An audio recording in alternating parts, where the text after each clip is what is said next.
Hello viewers, hello listeners, hello everyone. Thank you for joining me once again. And it seems as if the political stalemate in Zimbabwe is far from ending, as we see that the former Zanu PF political commissar Kasukuwere has filed an application seeking direct access to the Constitutional Court following the dismissal of the appeal by the Supreme Court last week. Kasukuwere seeks to be back on the ballot paper as a presidential candidate after he was removed by the High Court following an appeal by Zanu PF activist Lavdel Mangwana. Mangwana last month filed an appeal at the High Court challenging Zimbabwe Electoral Commission's decision to accept Kasukuwere's nomination papers.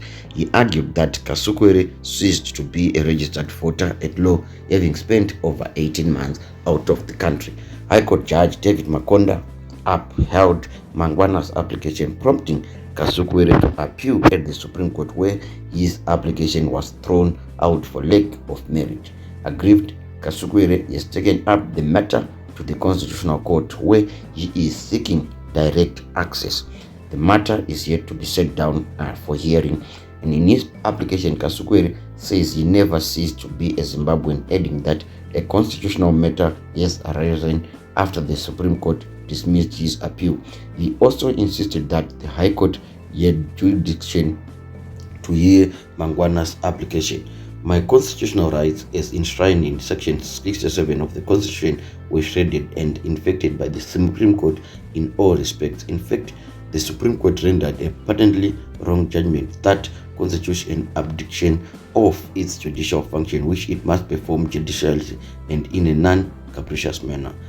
I affirm that as a Zimbabwean who has never on any day relinquished his residence status or citizenship, I could not be barred from participating in an election in which I was duly nominated for by the Zimbabweans. Such a doing affects undoubtedly on my rights as a person. I've always remained a Zimbabwean citizen and resident as always. It is mind-boggling how a finding was reached by the Supreme Court that I be disqualified for partaking in an election that is people-centered and never to be controlled by the judiciary.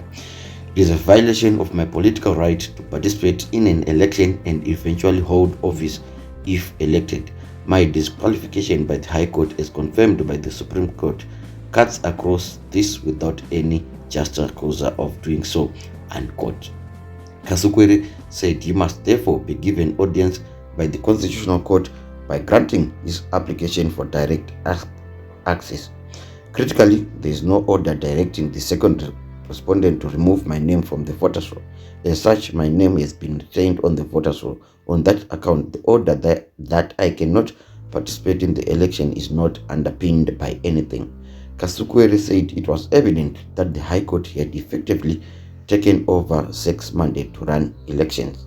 Mangwana filed the wrong application. He ought to have attacked my retention on the voters' roll and not attacked my candidates. I aver with respect that the dispute that has been brought to the High Court emanated from the process that was done in terms of the Electoral Act. As such, it is only the Electoral Court that could deal with the dispute and not the High Court, Kasukuwere said.